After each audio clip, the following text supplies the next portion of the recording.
America, Europe దేశాలు అవును. Bible మీదనే ప్రమాణం చేస్తారు. అంతే. మరి వేరే మతాల వాళ్ళు బతకట్లేదా? ఉమ్. మరి అక్కడ లేని ద్వేషం ఇక్కడ హిందువుల మీద ఎందుకు వస్తుంది?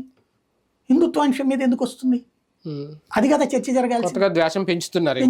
పెంచారు. కానీ ఫైనల్గా ఒక్కటి అంటే నిన్న మోడీ మాట్లాడిన వ్యాఖ్యలు రిజర్వేషన్లకి కాంగ్రెస్ బద్ధ విరోధి అన్న నేపథ్యంలో నేను ఈ ప్రశ్న అడుగుతున్నా.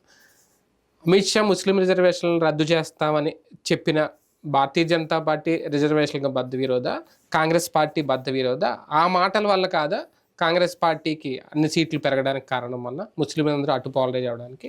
బేసిక్గా Muslim reservations, Muslim polarization one of the part, no doubt. రిజర్వేషన్ల విధానానికి ఇద్దరూ వ్యతిరేకం కాదు, కాంగ్రెస్ కానీ బీజేపీ కానీ.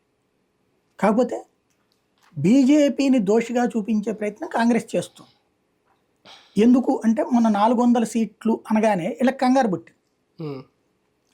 400 టార్గెట్ అనగానే 360 దాన్ని మరి ఏదో ఒకటి కవర్ చేయాలి కదా, కంట్రోల్ చేయడానికి ఒక భయం సృష్టించాలి.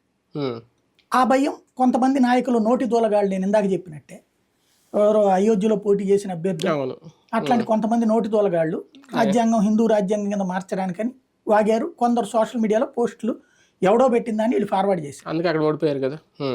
దాని పర్యవసానం ఇప్పుడు వీళ్ళు వాడగలిగారు. అదే అంటున్నాను. అంతే తప్పించి రాజ్యాంగాన్ని మార్చేటటువంటి ప్రయత్నం ఏనాడు చేయలేదు భారతీయ జనతా పార్టీ. ఇంకోటి భారత